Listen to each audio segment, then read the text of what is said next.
Fala galera, e aí, tudo bem com vocês? Bom, a correria tem sido grande, eu quero fazer os vídeos, eu quero fazer tudo, mas tá difícil. Hoje, sextou, né?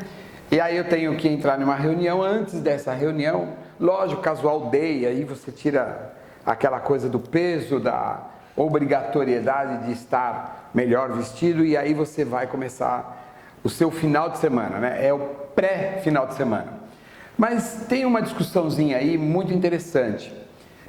A Democracia em Vertigem é um documentário que está concorrendo ao Oscar. E lógico, os esquerdistas estão aplaudindo de pé, porque tem um documentário dizendo, né, com a possibilidade de ganhar um Oscar. Mas vocês já perceberam o que acontece no Brasil?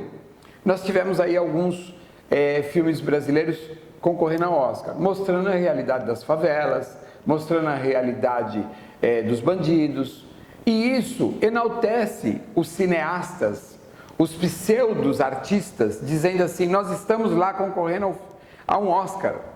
Mas por que não concorrer ao Oscar com uma obra de arte, né? Com alguma coisa que não traduza uma triste realidade brasileira? E eu digo isso com a maior tranquilidade do mundo.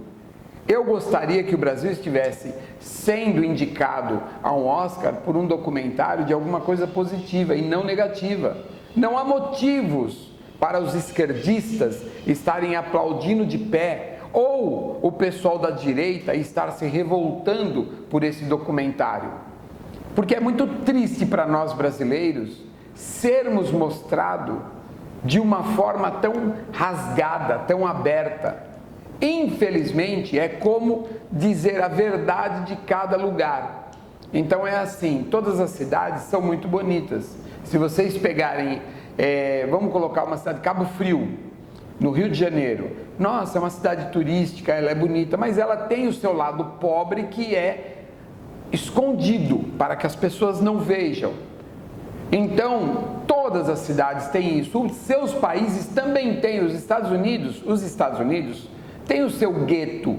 Os Estados Unidos têm as suas brigas raciais. Os Estados Unidos têm o seu lado escuro dentro da política. Porém, a maioria dos filmes, a grande maioria dos filmes, não traduz a realidade dos Estados Unidos. Por isso, o mundo inteiro quer viajar para os Estados Unidos. Veja que interessante. O brasileiro se enaltece por uma coisa que denigre a imagem do seu país, enquanto que os outros países mostram somente as coisas boas. E aí, quando você assiste Diamante de Sangue, que é um filme que traduz a realidade de um país africano, onde as pessoas são escravizadas para arrancar diamante da terra, onde os governos são corruptos, ninguém quer ficar indo para a África para ver esse tipo de coisa. Então, o maior índice de turismo não vai para lá. Aliás, o país que menos filme tem é a França. E quando você fala em França, você fala em Paris, a cidade mais visitada do mundo. O maior índice de turistas do mundo vai para Paris. Uma cidade chamada Paris. E o Brasil, o país inteiro, o Brasil, não chega a ter o nível de turismo que tem em uma cidade francesa. Simples assim. Se vocês forem para a Espanha, vai ser a mesma coisa. Para a Itália, segundo lugar mais visitado, a Itália. E aí, infelizmente, a gente tem a realidade de ver brasileiros aplaudindo desgraça. Ver brasileiros aplaudindo aquilo que é ruim. Então pensem muito em tudo que vocês estão vendo, porque a realidade brasileira é diferente da realidade de outros países. Eu concordo que não tem como nós querermos que os brasileiros tenham um índice educacional que tem, por exemplo, uma Inglaterra, que tem uma França com uma faculdade de Sorbonne, mas nós temos a USP, que é uma das melhores faculdades das Américas. Ela está relacionada entre a 14ª faculdade, melhor faculdade do mundo. E aí, por que esses esses intelectuais, essas pessoas com tamanha inteligência, não fazem com que isso se propague. Não, porque os governos não querem. Gente, governo quer cidadão burro, porque aí vai para a urna e vota neles. É isso. Entendam que a política desse país não quer pessoas inteligentes. Se eles quisessem cidadãos inteligentes, eles teriam aumentado muito o índice de salário de reajuste dos professores. Por quê? Porque os professores não iriam extrapolar nas horas trabalhadas e iriam dar aulas de qualidade. O material didático de uma escola pública é pífio, porque o professor não tem o subsídio suficiente para vir dar uma boa aula, porque ele precisa trabalhar muitas horas, ele ganha pouco. Do mesmo jeito que se o governo pagar muito bem os seus agentes policiais, ou seja, a polícia militar, a polícia civil, a polícia federal, não haverá corrupção. E aí todos irão para a cadeia. Mas é evidente que isso não é interessante para o governo. Porque é lógico que se a polícia pegar qualquer governante ou político com um monte de dinheiro, é possível corrompê-lo. Não que a polícia não é corrupta. A polícia não é corrupta.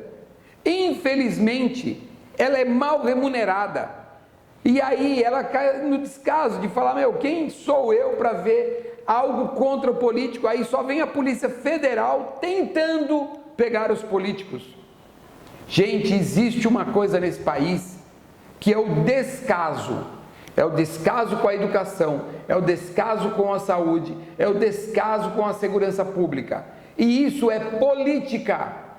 Porque se vocês olharem os índices de investimento nesses três setores, comparem com o índice de investimento nos partidos políticos, no fundo partidário, e vocês vão ver que é nada comparado com o índice de investimento desses políticos. Então, por exemplo, quantos bilhões eles querem para fundo partidário? Por que não tira todo esse dinheiro do fundo partidário e coloca na educação? Ou coloca na segurança pública? Ou na saúde? É lógico que não. Porque aí o povo vai ser beneficiado e não os políticos.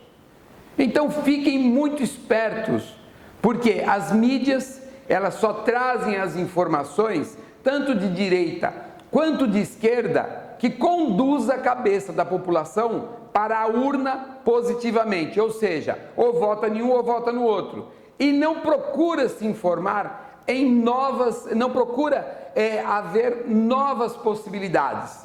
Então vocês vejam que algumas cidades já tem pré-determinado quem vai ganhar a eleição. Nós tiramos algumas pesquisas de algumas cidades e já diz assim, olha, na eleição passada, ele foi o segundo colocado. Nessa eleição ele vai ganhar. O povo fala assim, agora é a vez dele. Agora é a vez dele ganhar. Existe isso? É por vez que se ganha a eleição ou por capacidade? Então quer dizer que na eleição passada, o candidato a prefeito que ficou em segundo colocado, ele não era capaz na eleição passada. E nessa eleição ele vai ser capaz de administrar a cidade. Por quê? O que ele fez em 4 anos? Ele fez curso. O que ele fez em 4 anos? Ele mostrou para a população que ele é capaz? Ou a população está errada dizendo o seguinte, agora é a vez dele, vamos dar uma chance para ele. Por que não deu uma chance para ele na eleição passada? Isso eu quero que vocês entendam, que nós brasileiros precisamos pensar mais. Nós brasileiros precisamos abrir os olhos para enxergar o que os governantes estão fazendo conosco. O que os governantes dirigem a informação para ludibriar a população na hora do voto. E aí quando um governante fala assim, não, porque esse filme é uma porcaria, esse documentário é uma porcaria, o outro fala assim, olha, isso aí é golpe. Gente, isso aí é tudo mise-en-scène, isso aí é tudo jogo de cena, como dizem os artistas. Isso aí é um bate-boca para a população ficar olhando para os dois lados perdida. Porque se ela se encontra no seu foco, na sua forma de pensar, ela não vota nem em um nem no outro, ela vai procurar uma terceira via que possa oferecer algo melhor para ela. Esse é o recadinho do Paddock para vocês. Pensem muito bem, porque essa coisa de sextou, por exemplo, e todo mundo hoje vamos beber porque já é sexta-feira, é coisa de brasileiro. Em qualquer país do mundo pode-se beber qualquer dia, na segunda, na terça, na quarta, na quinta, não precisa chegar sexta-feira, não precisa sair mais cedo do trabalho para ir beber. Precisa sim ter o senso de dever cumprido, e esse senso tem que estar em todos os brasileiros. Na hora de ler uma matéria, na hora de ler uma notícia e de analisar os fatos. E não parecer um bando de pessoas manipuladas que aplaudem qualquer coisa, qualquer notícia. Combinado? Grande beijo para vocês e a gente se vê no próximo vídeo. Tchau, tchau!